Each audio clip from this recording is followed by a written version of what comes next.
Imagine your husband smiles at you, not out of love, not even out of pity, but with satisfaction just before he shoves you face first into a ditch in the middle of nowhere, then leaves you there like trash, all because you trusted him with your name on a deed. Hi, my name's Marla Jensen.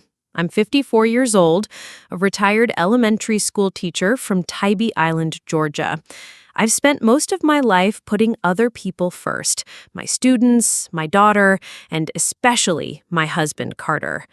God, I thought I knew that man. We were married 28 years, and I never saw the monster hiding under his skin. This isn't easy to tell, but if you've ever been overlooked, taken for granted, or tossed aside like you didn't matter, then maybe you'll understand why I had to do what I did. Before I go on, just know this. When a man shows you who he really is, believe him, even if he's wearing your wedding ring when he does it. Hey, if you're into true stories of betrayal, revenge, and survival, make sure you like, subscribe, and hit the bell. Trust me, you won't want to miss what happens next. Carter and I met when I was 24 and still finishing my teaching certification. He was 30, already managing real estate properties along the Georgia coast. He had that smooth, silver-tongued confidence that makes you feel like the most beautiful woman in the room, even when you're wearing flats and a coffee-stained blouse. I thought I'd hit the jackpot. We married fast. Had our daughter Sadie 2 years later, and for a long time, I believed I was living a good, if quiet, life. I baked casseroles, I kissed scraped knees, I showed up to PTA meetings with glitter in my hair and permanent marker on my hands. I was the mom, the wife, the background character in everybody else's story. And I told myself that was enough. We inherited the beach house from Carter's Aunt Margaret in 2013, a beautiful 2-story cottage tucked behind the dunes on Tybee's quiet north end. It had wraparound porches, sea-worn cedar siding, and a crooked little weather vane shaped like a mermaid. That place was supposed to be our legacy, somewhere for family cookouts, grandkids someday, maybe even our retirement. Instead, it became a bargaining chip. Last fall, I was in a bad way. I'd just had shoulder surgery after a nasty fall at school, slipped on a wet art room floor of all things. I was off work, in pain, groggy from meds, and barely sleeping. And Carter, well, he suddenly became real sweet. He'd bring me my tea in the mornings, he made dinner, he even rubbed my feet while we watched TV, something he hadn't done in years.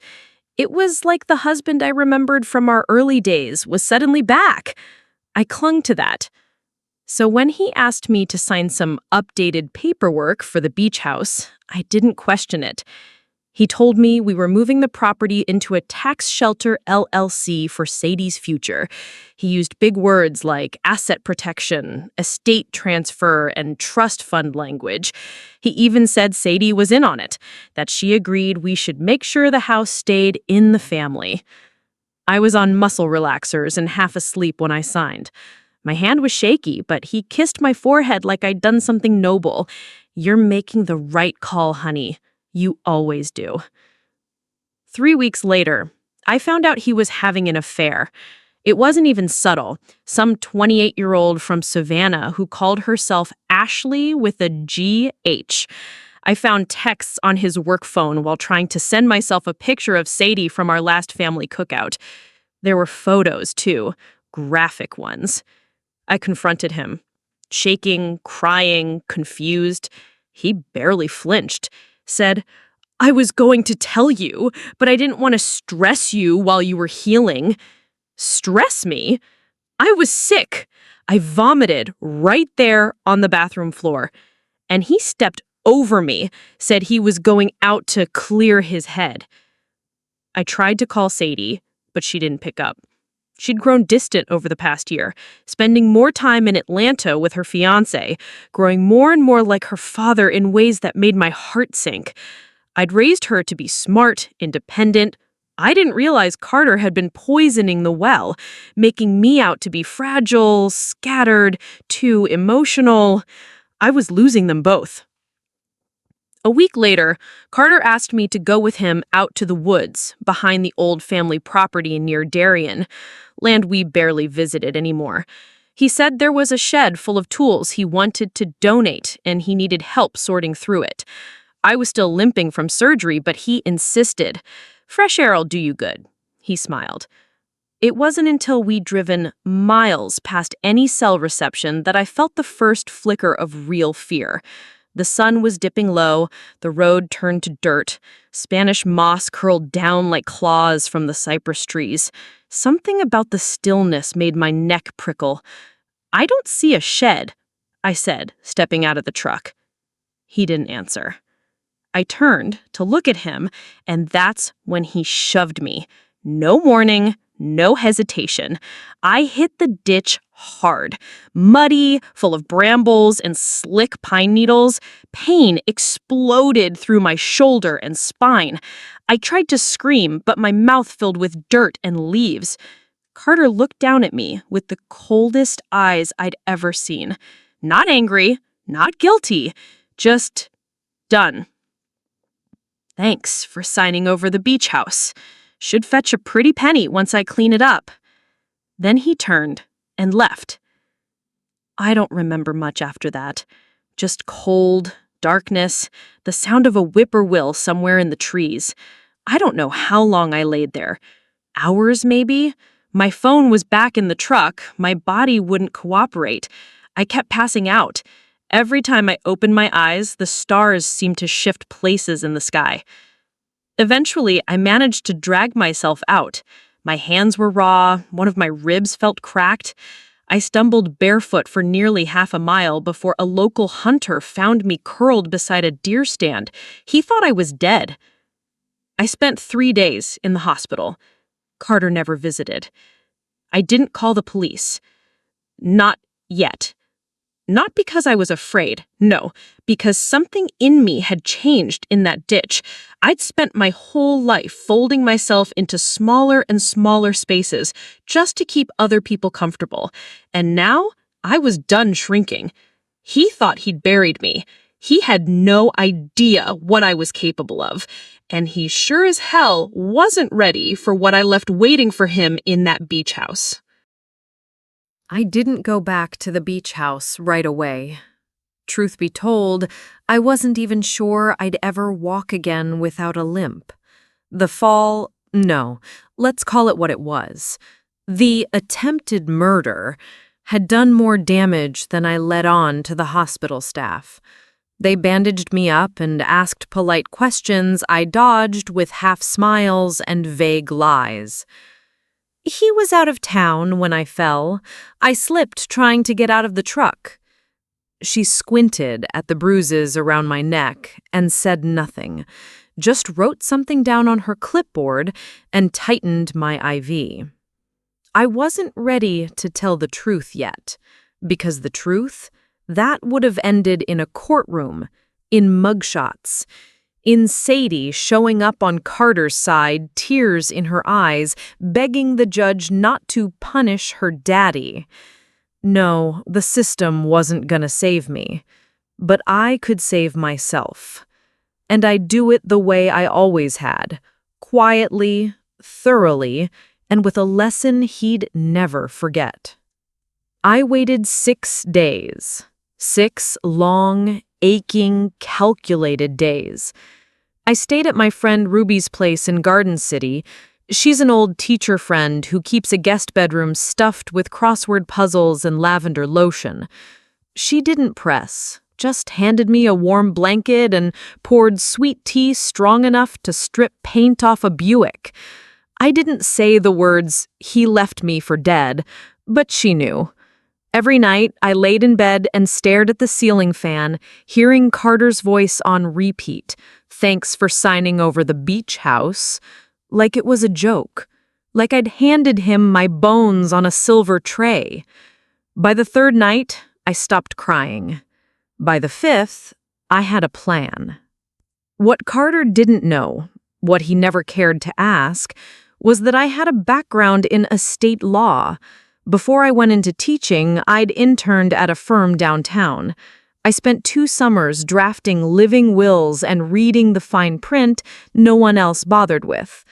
Carter was used to being the smartest guy in the room, but I used to write contracts while he was still fumbling his way through property management classes. He didn't check the real paperwork I had slipped into the folder the night I signed over the house, not even when I told him to make a copy just in case. I guess the fake LLC documents looked real enough to him. I made sure they did. The beach house wasn't his. It never had been, because the day after I signed his version, I filed my own transfer, one that placed the house in a revocable trust in my name with one backup trustee, Sadie. Carter's version wasn't legally binding, but he wouldn't find that out until it was too late. On the 7th day, I returned. Not through the front door, no. I waited until I knew he'd be gone. He had an open house scheduled for some cash buyer from Jacksonville. I saw it on Zillow, of all places. The listing had new photos, furniture rearranged, walls freshly painted, even the weather vane replaced. The Little Mermaid was gone. He replaced her with a damn sailboat. That was when I stopped feeling sad. That was when I got mad. Ruby drove me out just after noon. I had a spare key hidden in the birdhouse by the back porch, the same spot I'd always kept it, the spot he never remembered even existed. Carter never noticed small things. He only saw what served him. When I stepped inside, my breath caught. The living room was foreign. Gone were the quilts my mother stitched, the old rocking chair Carter's aunt had cherished, the picture wall Sadie and I had spent 2 days laying out just right.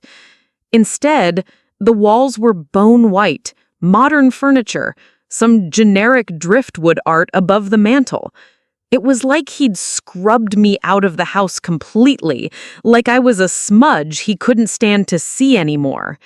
But you know what they say, you can't erase someone who built the whole damn foundation. I had exactly 3 hours before the showing. That was enough. I opened the locked utility closet near the laundry room, one Carter never used, and pulled out the old breaker box still connected to the original security system. I rewired just enough to trigger a malfunction. Then I reset the thermostat to 92 degrees. The coastal humidity would fog up every mirror and window by the time the buyers arrived.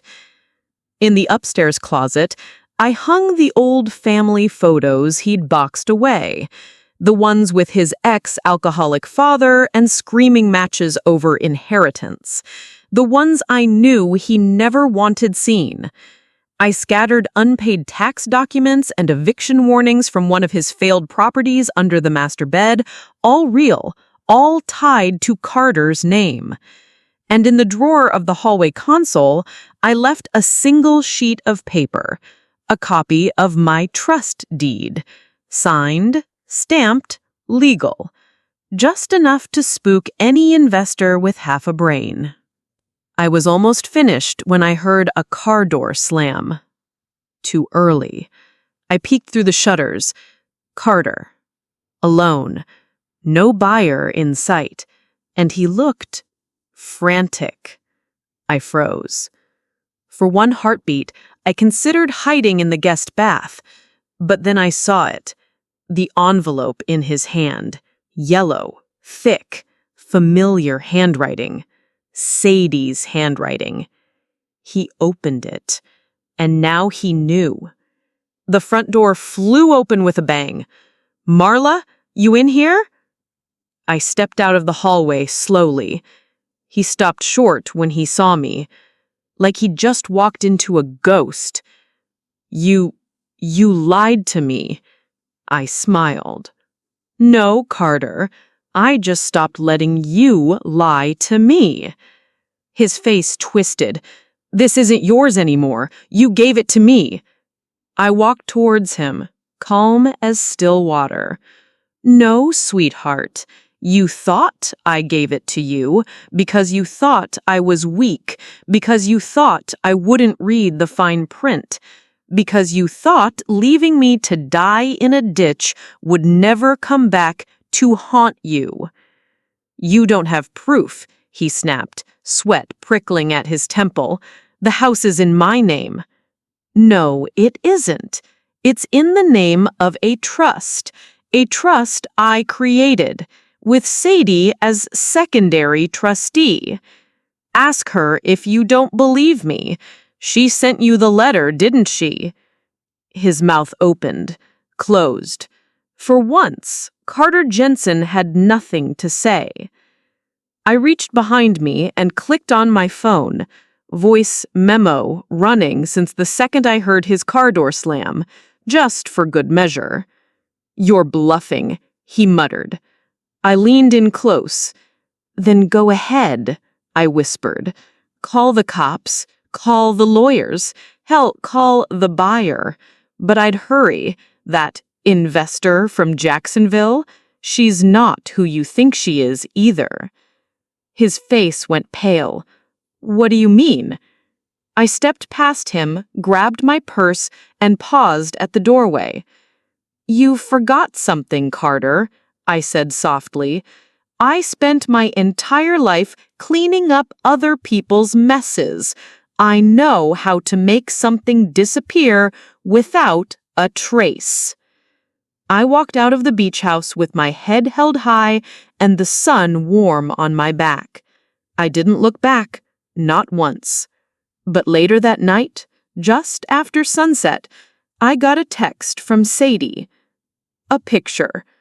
Carter, sitting in the middle of the empty living room, head in his hands, and underneath it, just 6 words. He finally knows he lost everything. I didn't go back to the beach house for almost a month after that day. Not because I was scared, not anymore, but because I didn't need to stand inside it to know I'd already taken it back. Carter disappeared for a while. Not literally, but socially. He stopped showing his face at real estate events, canceled his little whiskey tasting club at the marina. His name stopped showing up on those smug Facebook posts where men in golf shirts post their wins with captions like, "Just closed another coastal beauty, #grind never stops." I knew why. Because the buyer he tried to impress that day, the one from Jacksonville, she was a real estate fraud investigator. My contact, someone I reached out to 2 days after I crawled out of that ditch. And while she wasn't there in any official capacity, the moment she saw the deed inconsistencies and legal red flags, she reported Carter's entire brokerage activity for review. Turns out, it wasn't the first complaint. Turns out, my dear husband had been skimming commissions, ghosting clients, and signing a few too many documents under other people's names. The trust I created may have protected the house, but his own arrogance was what brought everything else down. I watched it happen in slow motion. One by one, his listings vanished from Zillow. 2 of his business partners withdrew from their shared ventures. His face stopped showing up on the brokerage's banner ads. And then a week before the 4th of July, I got a notification that he'd been removed from the Georgia Real Estate Commission's registry, pending investigation. I didn't dance. I didn't gloat. But I did take myself to Cracker Barrel, order a chicken fried steak, and eat it slowly while watching fireworks from the window. I paid with my own credit card, the one I'd opened under my name. For once, I wasn't sharing a bill with anyone. Sadie and I didn't talk right away. After she sent that photo of Carter sitting in the empty house, there was silence. A heavy one. I think she needed time to reconcile the version of her dad she thought she knew with the man who pushed her mother into the dirt for a property deed. She came by Ruby's place 2 weeks later, no makeup, hair in a ponytail, wearing the hoodie she used to steal from my closet back in high school. We sat on the porch and said nothing for a long time. Finally, she asked, "Why didn't you tell me what he did to you?" I looked at her and swallowed hard. Because I needed to do something about it first, and I couldn't, not if I saw the look on your face. She blinked, tears starting to rise. "You thought I'd pick him?" I wasn't sure. And that was the honest truth. Sadie reached for my hand, held it tight. "I'm so sorry, Mom. I didn't know. He told me you were losing it, that you were confused." I was confused. But not about the house. About how long I let someone make me feel small. That week, I moved back into the beach house. Not the way Carter had pictured it. No flashy renovation, no for sale sign. I unpacked my mother's quilts, put the mermaid weather vane back up, found the box of sea glass Sadie used to collect when she was little, and arranged it in a bowl by the window. It smelled like salt again and lavender. It smelled like me. I even started repainting the upstairs guest room. Slowly, one sore shoulder at a time, I chose a deep teal that reminded me of the marshes after rain. Healing is funny like that. It doesn't always come with big declarations. Sometimes it shows up in the way you pick a paint color without asking anyone's opinion. And Carter? He called once. It was almost midnight. I let it go to voicemail. His voice was hollow, tired. He said, "I lost everything, Marla. I don't even know who I am anymore. I don't know how you did it, how you made everyone turn on me." I listened, then deleted it. Because the truth is, I didn't make anyone turn on him. I just stopped protecting him from the truth. People always ask me if I regret not pressing charges, if I ever wish I'd gone scorched earth and taken him to court, buried him in lawsuits. But I'll be honest with you, I didn't need a judge to tell me what I already knew. He lost. Not just the house, not just his job. He lost the illusion that he was smarter than everyone else, that he could cheat, steal, and shove people out of his way without consequence. He thought burying me in a ditch would end the story. But what he didn't know was that you can't kill someone who's already buried parts of herself for years just to keep a broken marriage alive. I rose up from that dirt more dangerous than he ever imagined. It's been 9 months since that night. Sadie and I are closer now. She comes down from Atlanta twice a month. We cook seafood stew, walk the beach barefoot like we used to, and sit on the porch while she tells me about her wedding plans. She even asked me to help her write her vows. She said, "I want something strong, something that doesn't fade when things get hard." And for the first time in years, I believed she might actually get it. As for me, I'm still figuring it out. I've started volunteering at the local library, reading to kids, organizing story hour. I'm thinking about maybe writing a book someday. Not about Carter, but about women like me. The ones who get underestimated, overlooked, erased. Because if there's one thing I've learned, it's this. They don't see you coming when they think you're already gone. Anyway, that's my story. Thanks for listening. If you ever find yourself alone, bruised, and underestimated, just know you're not finished yet. Sometimes rock bottom is the exact place you need to stand to push off and rise. Sometimes the best revenge isn't fire and fury. It's quiet, unshakable freedom. If you've ever clawed your way back from betrayal, I'd love to hear how you rose. Drop your story in the comments, and don't forget to like, subscribe, and share this with someone who needs to know their story isn't over yet. Because survival, that's just the beginning.